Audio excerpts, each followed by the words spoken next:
everybody, and welcome to Timeless Cookery with me, Emma Goodwin. And today I have with me Kirsty, who's one of my one-to-one clients. Welcome, Kirsty. Thank you. It's so lovely to have you here, and I'm so thrilled that you're going to be willing to share your story with people, which will, I'm sure, help a lot of people. So it's very brave of you to talk about yourself, and well done. I'm really impressed. So Kirsty came to me last autumn, and we began working together on the one-to-one program, which is quite an intensive.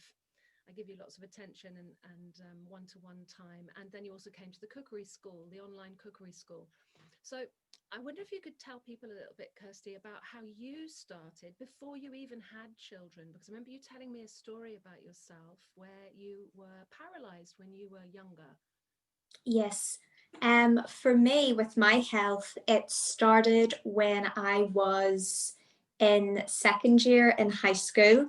So I suppose that would make me about 14 years old, maybe. And I actually had what they called a grumbling appendix. And I was in and out of hospital, and the doctors at the time, they didn't really believe there was such a thing as a grumbling appendix, where it would flare up, die down, flare up, die down. And they put me off and kept putting me off surgery, kept putting me off treatment. And then one day, what happened was it actually erupted.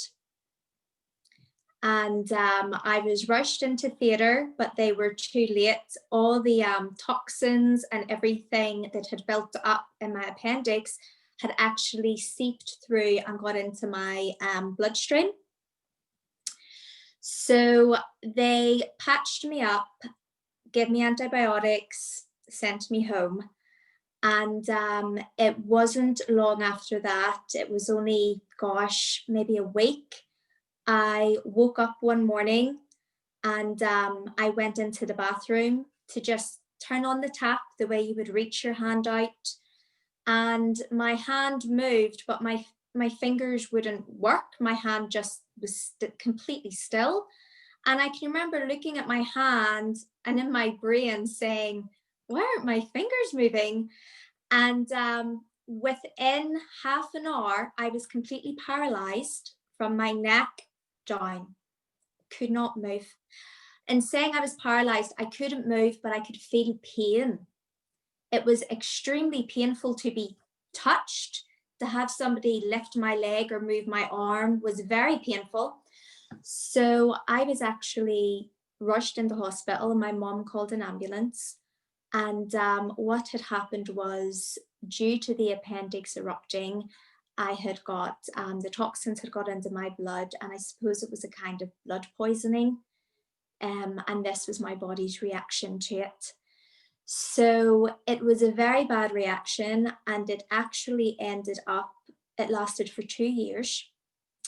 I had to learn to walk again.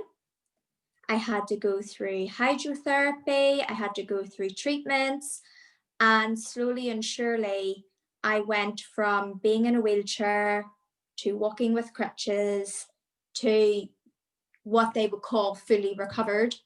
And but they couldn't actually ever give a clear answer as to exactly why my body reacted like that. They couldn't tell me. I can remember my mom in the hospital looking at the doctor and saying, will she walk again? And the doctors just shrugged and went, we don't understand what's happening. We can't give you an answer. Which just Nobody could give an answer. doesn't it, that Mm-hmm. we are such complex beings and we all react in such different ways. And that Mm-hmm. sounded like a massive neurological thing that was going on with you. So there was damage to your nerves because of the poisoning and so many variables. And, you know, doctors practice, don't they, at what they do? They're practicing. That's what it's called. A doctor practices. And so Yeah.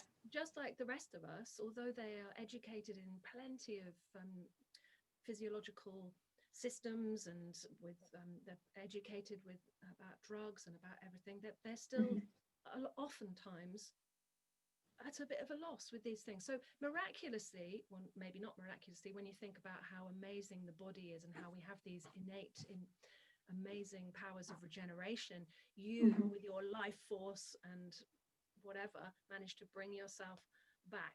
And what a miracle, and well done, Kirsty. Yes. And then, so that was when you were in your mid-teens.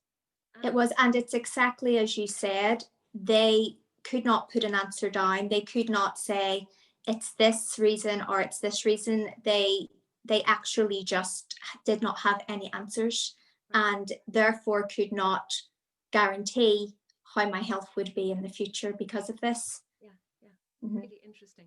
So then you grew up and married and had 3 gorgeous boys. Yes. Well done, congratulations. But so when we first met online with our first meeting, I remember you explaining to me how you were, I said, and how do you feel in yourself, Kirsty? And I remember you said to me, well, I'm anxious a lot of the time. I feel as though I don't know what's going to happen next, because also your husband is recovering from cancer. Yeah. And your youngest son was also extremely ill from one of his jabs, which I hope we're going to go into in a bit of detail in a minute. But I remember you, before we go there, I remember you saying to me, I feel anxious a lot of the time, and I feel as though I'm standing on a cliff edge, and I've thrown a rope down to my family, and I've said, grab hold of the rope and I'll pull you up. You know, and that you were holding the family, you know, and pulling them up off the cliff edge, and the rope was GAPS, gut and psychology syndrome, which you had discovered and thought, this is what we need as a family. And I'm just trying to get everyone on board, but I, you know, don't know if they're going to grab hold of the rope and come up and, you know, be saved, and, you know, what can I do and how can I move forward? And you've really amazed me over the last months with your tenacious attitude and your complete devotion to getting the family well, and I've been amazed at your progress as a family. It's really blown me away, so congratulations, it's really fantastic. Shall we just talk a little bit about your littlest, who's 5, isn't he? Yes. Do you want to just tell everyone a little bit about his story? I mean, we won't go into everyone in the family, but I think it's quite miraculous what's happened with your little one. Yeah, it is. It's completely miraculous what happened. My youngest, Bear was born, and he was healthy, happy little boy, very good baby, no issues at all, met all his milestones, very giggly, loved his giggling at his brothers when they were running around the room, just a very engaging, happy, normal little boy. And what happened with Bear was, it was actually when he was receiving his MMR immunization. We had just as normal got ready that morning, and I took Bear myself down, and everything just goes as normal and as planned. Bear received his jab, and by the time we had got Bear out of the surgery and walked, and were putting, well, as I had got him out and was putting him in his car seat, he was already, I could feel his temperature rising. He was so hot to touch. It was just an immediate reaction, and it shocked me. And I can remember thinking to myself, I need to get him home quickly, and I need to get Calpol into him. I need to get this temperature down, because they always say they can have a mild reaction. Their temperatures can go up. It's normal. So that was fine. I got him home. And now, don't we, that with a normal temperature, as in if a child was just having a reaction to everyday thing, rather than actually having something that goes into the skin rather than into the mucous membrane, which is an extra barrier to help you help your body cope, that if they get a temperature, actually best thing to do is let it run, is let the temperature run, rather than give Calpol. But I completely understand why you'd be thinking, I need to get some Calpol into him under those circumstances. Yeah. Well, and this, pardon? How old was he at that point? He was Bear, he was over a year, because it was his his second, you know, it was like that booster, that one that he was getting. So I can't remember his exact age, but he was between a year and a year and a half. And of course now, you know, this was before I knew about gaps. This was before I was made aware of all these issues. You know, there's no way now my first response would be to immediately give, you know. But back then, you just trust, this is what moms do, this is what we're told. And you just, it's like a protocol, you just follow it. And I never questioned anything. I just was very naive, and I just assumed, you know, they would never give children anything harmful. It's all for their own good. It's completely safe. So I got Bear home, and he just would not settle. He wasn't even crying. He was screaming. It went on for hours. I had stripped him, took his nappy off, everything. I was sponging him down with flannels that were dipped in cold water. We brought him into our bed, me and my husband. And as the night went on, you know, my husband got very concerned, and my husband would be a very gentle fellow. It would take a lot to rile. He's not very confrontational. And the surgery was closing late that night. And I can remember he actually got in the car. He was in such a state, and drove back to the surgery where Bear had received his jab. And he actually went into the nurse and said, there's something happening with our child. There's something very wrong. What is going on? Because he is out of his temperature's up, and he's screaming. And he just told them, we're scared. We don't know what to do. And the nurse's response, she was shocked with my husband, because they knew him from treating Trevor with his cancer. So they had got it. So they knew Trevor. There was a relationship. There was almost a friendship there. And she said, you know, go home, any concerns, call the out of hours doctor, which is what we done. And they told me to stay at home and just monitor him, keep giving him Calpol, and keep sponging him down. And if it got worse, then to call back. So as the night went on, Bear actually started to have seizures.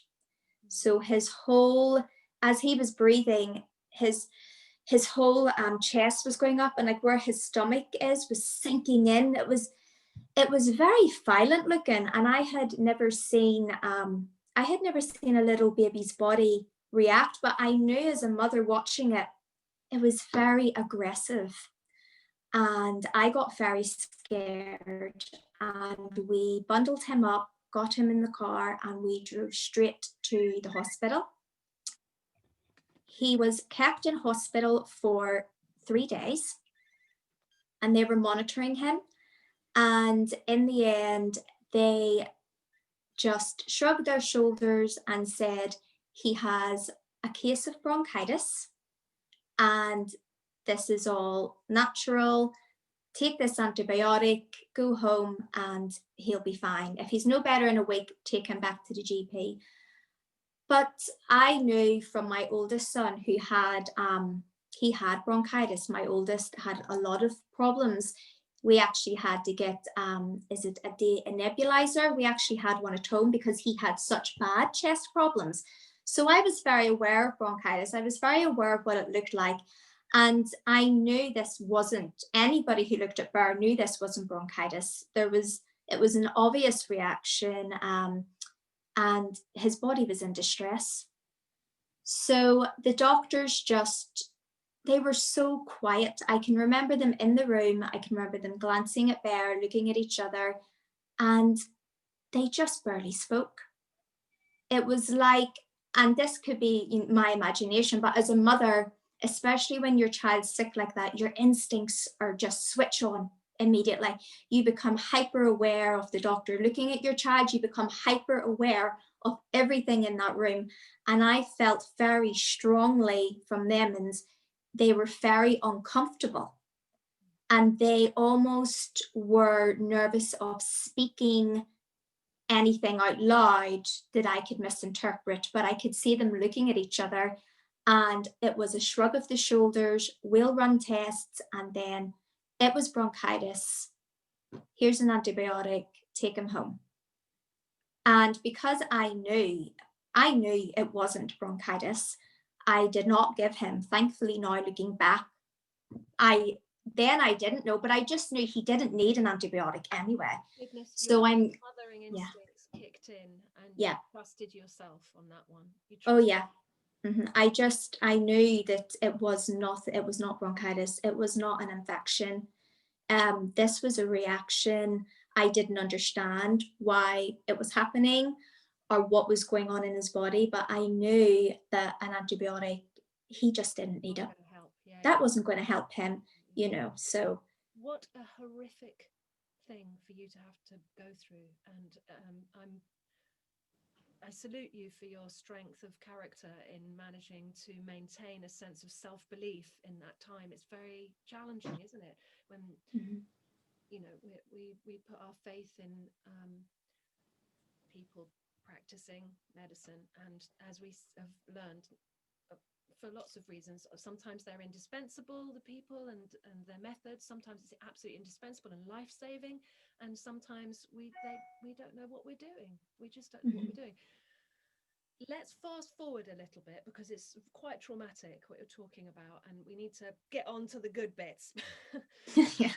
Just briefly outline for us, how did it how did that part of the story come to a head? What was Bear like after a few months? After this had happened? Well, it wasn't even a few months. Like I said, it was immediate. That morning before we left, Bear was sitting on the kitchen floor, speaking and babbling away to me. That was the last I heard Bear speak. He just did not speak again. And it was almost like my mum and dad always said to me, it's like someone has flicked the lights out in his eyes. It was just that glassy-eyed, starry-eyed. There was no interaction. He didn't respond to his name being called. He acted like, in fact, it was so intense, the reaction, to where he shut down completely. My GP actually tried to tell me he was deaf. And I said, yes, this is when I started to almost fall into despair with them, because, it was almost like nobody was really acknowledging what was going on. And my doctor said, I think your son has hearing difficulties. He could be deaf. And I said, well, Bear received his hearing test in the hospital as a baby before we left, and he passed. I know he can hear because at home, he would always respond and laugh and giggle. So they were that convinced, they actually sent Bear to have a hearing test done at a local hospital.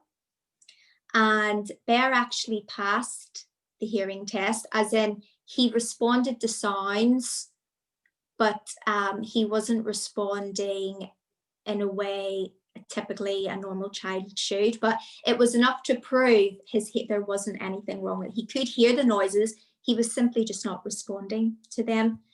So it was, like I said with Bear, it was immediate, and it was instant, and it just never got better.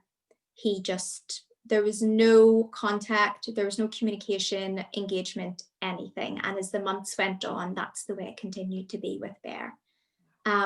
It was all very quick. I mean, only 3 weeks after, when you look at it, he got sick and ended up in the hospital that day, to within that week, the doctor referring him to have his hearing done, to within 2 weeks later, the way it just happened to work out, he had a pediatrician appointment.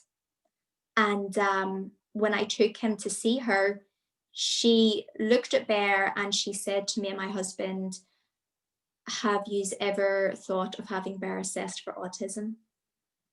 And it was the first time anybody had mentioned that to me. And I think because it was all happening so fast, I was just in a bit of I hadn't got my feet on the ground. My brain was still back 3 weeks ago trying to get round. What happened to him? Something happened. I know something happened, but what was it? And why isn't anybody doing anything about it?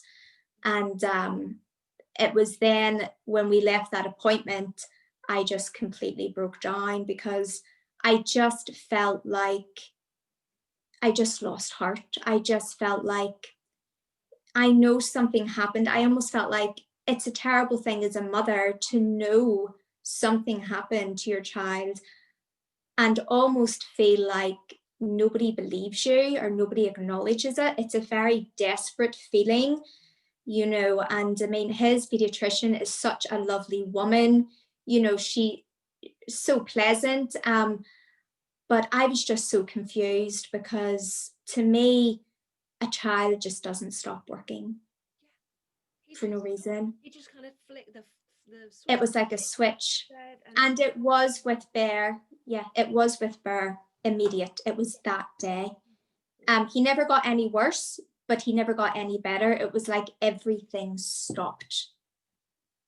And that was it. No more mummy contact. Nothing.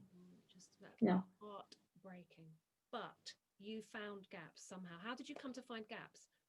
Well, after that happened, I kind of went into, I think I spent about 3 or 4 weeks crying. I just felt so lost. And, you know, as a mom, you're just, you know, you're wanting to help your baby, and you feel like you're losing your child, you know, in a sense of that wee relationship I had with him was lost, and I was trying to find it, and I was realizing, am I ever going to get him back?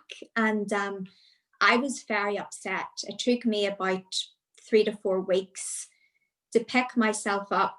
And I just thought to myself, okay, they're saying he has autism. What can I do to help Bear? So I started going online and I started looking. There are lovely groups, lovely people from all places all over the world who have children with autism, and they're always talking and just little things that would help. And there was actually a father put a video of his son up, and it was a before and after. And what he had done, he was saying it was, he started talking about like heavy metals in the body and, you know, side effects of that, and how diet can help, and, you know, repair, and just, you know, with any wee issues in the body. He had found this to be very good, and he'd actually recorded his son before, and then as he started the treatment and the food change, and he had put it up. And what caught me was the before video, his son was behaving exactly like Bear. Exactly like Bear. Bear had started spinning in circles. Bear had started like looking off to the side. My mother works with special needs children, so I am aware of what these traits can look like. So to me, I was recognizing this and thinking, okay, well, this is amazing. Look at his little boy, how he has come on. I'll look into this diet thing and just see. And then it was while looking for that, I kept seeing the word gaps prop up with people discussing, and are you doing gaps? Gaps is great, you know, or even just advising, look, try gaps. It'll do no harm. You know, it's helped us. Give it a go, see what you think. So that's how I found out about gaps. I looked into it, read about it. I went online, I watched videos, I listened to moms talking, and I just instantly connected with them. It was like, gosh, she's telling my story. I recognize that. I recognize what she's saying, because that's happened to me.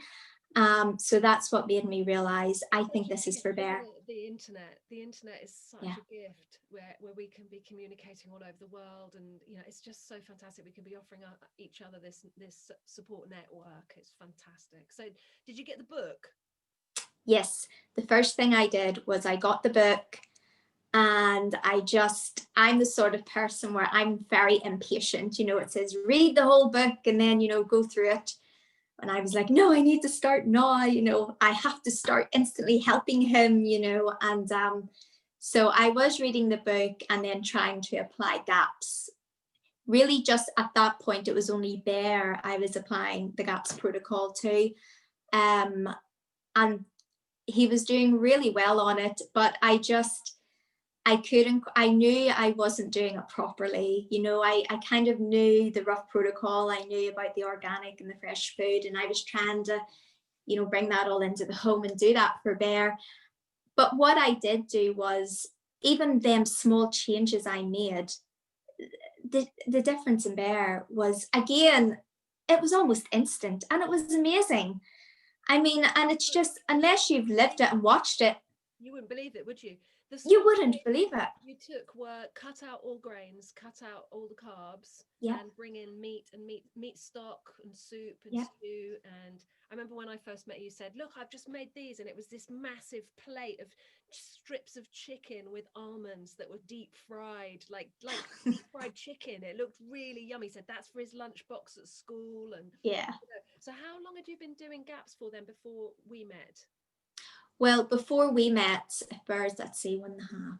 I was maybe coming up to doing it for just maybe coming up to the 2-year mark. But like I said, I wasn't doing it properly. The fermented dairy in the equation.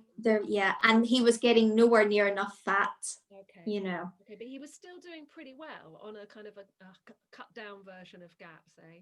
Yeah, yeah, yeah. Bear done amazingly well. His progress, I mean, it was unbelievable. I can remember he actually was being assessed for autism at this point.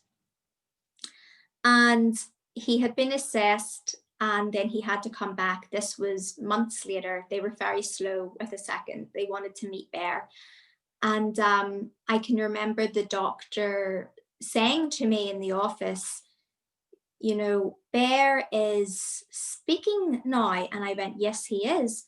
And she says, but when Bear was assessed on such and such a date, you know, he wasn't doing this and he wasn't doing that. And I said, that's correct. And she looked at me and she said, Mrs. McKibben, you have achieved eye contact and speech with your son. She says, you've achieved in 5 to 6 months what we have classes in this building for parents that last 4 or 5 years to teach these basic social skills. She says, and most of the children can never actually get them, but we work with the parents and the children. She says, you have your son achieving this in 6 months. Because I kind of wasn't going to tell her about the gaps thing, you know, if I didn't have to, because, you know, I didn't know her response. But because she was so curious, I said, well, look, I'm doing this diet with Bear and it's really helped him. And then she wanted to know all about it. She was very positive about it. And, you know, she just said, look, this is obviously doing something for him. It's very good. And she was very positive, very delighted, and very encouraging about it. So that was the first time a doctor had kind of went, okay, yeah, we'll try that. Because she could not, she said to me and my husband that she was going to take Bear's papers to her overseer because she had no explanation. Her words to me was, you know, a child just doesn't recover from autism. They don't wake up and it's not there. They always have it. She says, so the sheer fact that we have on paper, yeah, the sheer fact they have documented from the pediatrician, from speech therapists, play therapists, have documented his progress. She says, this doesn't happen. So we were in her office for 3 hours. When I left, my head was pounding because when you go through it all talking, it can bring up emotions. But she was lovely and curious. And I just told her the truth, and we left. And I left feeling a bit more positive because of her shock at Bear's achievements as he was progressing. Do you know the origins of the GAPS protocol, gut and psychology syndrome, by Dr. Natasha Campbell McBride? The origins of that protocol are with Elaine Gottschall, who in the 1930s cured her daughter of ulcerative colitis, which is when you just have diarrhea forever and ever and ever and nothing goes in and nothing, you know, you can't feed the child because everything's coming out all the time.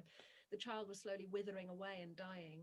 And Elaine Gottschall devised this specific carbohydrate diet and brought her back to fully functioning using that diet. Right. Yeah. It's been around since the 1930s. And we've got to ask ourselves, why isn't this mainstream? Yes. We've got to ask ourselves. I'm not asking you, Kirsty, but I mean, us as a species, we've got to say, Yeah. why on earth don't all medical practitioners acknowledge this way of eating as a way to cure, or not necessarily cure, I can't use the word cure with GAPS, but I can say alleviate and relieve Yes. all sorts of symptoms from all sorts of diseases. In Yeah. my opinion, there is no disease, there's only deficiency and toxicity. In Bear's case, highly toxic. In your case, when you were poorly, you had toxicity. What we have to do is detoxify, we have to cleanse and nourish, and we can do that with the food as the medicine. Yeah. I have another lady I've been working with whose daughter has type 1 diabetes, and a 4-year-old, and 3 weeks into her treatment, as in she was, I mean, thank heavens for the doctors and nurses who saved this child's life, really, because her organs were going into meltdown, and she was in hospital for a week, and then she was given a little sensor in under her skin that would talk to her mum's phone and tell them how much insulin she required. And every day then the mother was injecting her daughter maybe 5-6 times, something like that. 3 weeks into that treatment, she came on my course, and we started with the GAPS protocol. And about 3 weeks in, she was finding that sometimes she only had to inject her once a day, or sometimes she didn't need an injection.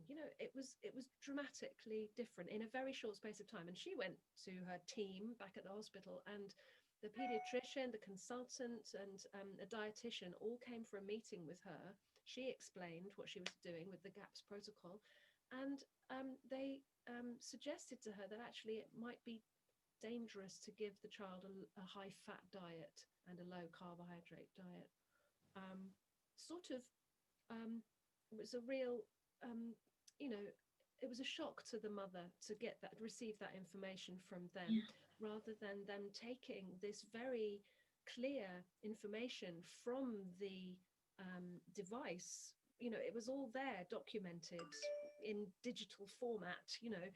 The effects that the way of eating were the effects that were being achieved, and yet that didn't seem to matter, because the mainstream narrative says we mustn't have a high fat diet, and having low carbs for a child is dangerous somehow. I get this a lot of people say you can't give a child a low carb diet. Well, it's not a low carb diet. GAPS is not a low carb diet. We can have honey, we can have dried fruits. When you're in full GAPS, you can have all fruits and vegetables and carrots, and all of these squash and things like that. They're full of carbs. They're absolutely full. You can have nuts, properly prepared nuts, and make them into baked goods with these dried fruits and honey and things like that, and eggs and butter. The point is, it's very high fat, relatively low carb, very high fat, and that is the way the body seems to really respond and function well, it seems to me.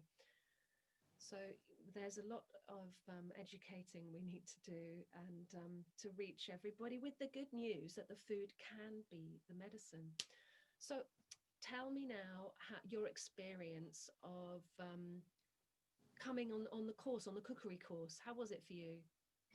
The cookery course was really good for me. Like you mentioned at the start, when I first met you, when I had reached out to you and got in touch, and I had told you just how desperate I was, at that point I was wanting to get all my family on GAPS. I knew GAPS, but I also knew I wasn't doing it completely correctly.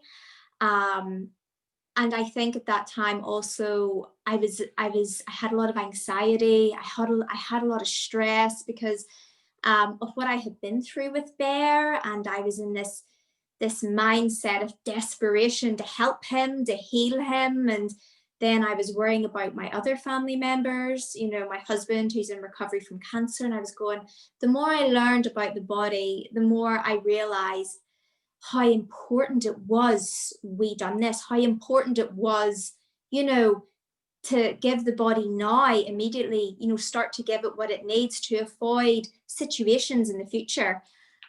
So when I came to you, it was just the best thing, because for the first time I was talking to someone who knew what I was talking about. You know, there isn't a lot of moms, there isn't a lot, you know, friends, families, you know, I have a family friend who's a doctor, and like whenever you kind of told them about it, you knew they didn't really know what you were talking about, and they just would agree and go, you know, okay, whatever makes you feel better, thinking you were, you know, the crazy turning into the crazy woman, you know, the healthy crazy woman. But I knew GAPS worked. Burr was living proof that it was going to work because of the changes. So I knew I wanted to get this right. I wanted to get it right. And I knew I wasn't able to do that by myself. And that's why I contacted you. And it was just everything I'd struggled with. I was just able to do it. You know, for me personally, I think just having someone there, the likes of you, that I could just, for example, that morning with the stock for the first time in the pot, texting you and going, okay, I can heat this up and we can drink it and we're not going to die. You know, this is safe. Germs are safe to a certain extent, you know. We're really programmed, aren't we, to worry about bones in pot in the water. It's like you know, that cauldron, you know, it's been housed by our myths and our fairy stories, you know, to have bones bubbling in a thing. It's like, no, that's got to be dangerous. And we're all germ phobic, aren't we? But actually, when you begin to understand that we are made of germs, we are germs. They're all over us all the time. We're living with them symbiotically. They can't live without us. We can't live without them. We're all in this together. We've got to feed and culture and cultivate the biome and you know, because you're feeding them, really. You're feeding the microbes when we're eating GAPS, and then they in turn digest all that lovely food and then feed you back with all your B vitamins, your serotonin, your dopamine, your neurotransmitters, you know, get your nerves working properly, get your brain working properly. We did quite a lot of work, didn't we, you and I, actually, on not only food stuff, but we did quite a lot of work on breathing, on relaxing the tensions, and we did a lot of tapping to overcome traumas that are held in the body. And that's all kind of part of the healing thing. And I think it's really worked really well for you. You look so in control now. You look so on it. And, you know, I've heard you tell me great stories about every member of the family coming through into a new way of being. You know, it's really encouraging. Yeah, but it's down to you. You're the one who's in like the steering wheel going, we're going to do this. You got them to hold on to the rope, didn't you? And you pulled them up and you're all standing on top of the cliff top now, admiring the beautiful view. You know. Yeah, but in that driving, I was steering, but you were almost the sat nav going, go this way, go that way. It's fine, do this. And I just followed, and it all just worked out so well. It just went from it being overwhelming. Am I doing this right? Am I right? You know, is this okay? To just the reassurance of having you go, no, yeah, that's right. Hey, don't worry. You know, try this or do this. Don't panic. And I think just having that calm voice of reason, you know, it really kind of helps, because I know with GAPS, for a long time, I felt on my own with it because I didn't know anybody else who was on this diet. I didn't know anybody else whose child was on this diet. So there's almost a loneliness that comes with it, because you stop going to restaurants, you know, with Bear and birthday parties. You know, I was having to like try to throw food together that he could eat, and you know, it kind of does make them a bit different. So it can be a lonely thing, but having someone there who knows what GAPS is and can guide you through the food, to be able to make more foods, I mean, that the child really isn't left out anymore, because look at Bear, you know, Bear gets his cream, and he gets his chocolate sponges, and he gets his chicken goujons, and he gets his pizzas and his waffles. You know, he's living the dream. So great. That's so great. Kirsty, thank you so much for sharing with us your story. And I know that actually you're still on your GAPS journey, because we still haven't integrated the iodine or the zeolite yet, have we? So, I mean, there's more to come, and it can only get better. And you've stabilized beautifully. You've got everyone standing on top of the cliff. You know, you're all ready to just like step out into the world, feeling vigorous and strong, and knowing that your body is able to detoxify itself and get properly nourished so that it can be fully functioning, because that's what we are built to survive. We are survivors, human beings. You know, the reason why we are so adaptable as a species is because we have this amazing, biodiverse, beautifully cultured and cultivated microbiome. You know, the more we're trying to kill the germs, the more we're trying to kill ourselves. We've got to get our heads around this whole idea of the germ that's trying to kill us. Nothing's trying to kill us. We are made of microbes, and they are messengers and helpers. Dr. Natasha tells us to have a paradigm shift about parasites and bugs that you think are trying to kill you or eat you. Candida, which everyone's worried about at the moment, is a heavy metal chelator. So if you've got a candida overgrowth, if you've got thrush or itchy bits, or you've got a coated tongue, it means that the candida is trying to chelate the heavy metals and excrete them from your body for you. So we need to help them do that, you know? Absolutely. And, you know, the best thing to do if you do have itchy bits, of course, is to rub kefir into it. You know that, don't Yes. you? Yeah, any itchy bits anywhere, rub kefir into it. Or if you've got eczema, especially thrush, rub kefir into it. But eczema and any itchy skin, tallow. And you've been making a lovely balm, haven't you? How did you make your balm? I make my balm. I get the suet, am I saying that right? And what I do is I get organic off the butcher, roast it in the oven, drain all the lovely liquid fat into a jar. I add some olive oil, organic olive oil, a wee bit of lavender. My husband has quite bad eczema on his body, and I made it up for him. And it's brilliant. It's just so nourishing to the skin. My mother was down at the weekend, and she would have felt terrible itchiness in her skin, and I give it to her, and she kept the jar beside her all night, and she kept, rubbing it on. And the good thing is, it can only but help, and it's absorbing into our skin, but our skin's also absorbing all the nutrients of the fat. It's so good. It's feeding the skin. It's helping it heal. It's giving the body the building blocks so that it can fix itself. Exactly. And at the same time. And lavender you can put straight onto a burn. I've done that before when I've burnt myself and it's blistered. I've put lavender oil straight onto it, along with aloe vera straight onto it. I know they say don't put anything on a burn, but personally I've used it on my broken skin and it's soothing. It doesn't sting. It's remarkable. I wouldn't use any other essential oils neat on my skin, but lavender is somehow magical like that. It's just magic. On that note, I'm going to say thank you, Kirsty, for joining us and sharing with us your amazing story. There's loads of good news in there. It's really uplifting. Congratulations on your achievements so far, and I'm happy to be with you on this amazing GAPS journey of recovery. Well done. Thank you. Okay, bye. Bye.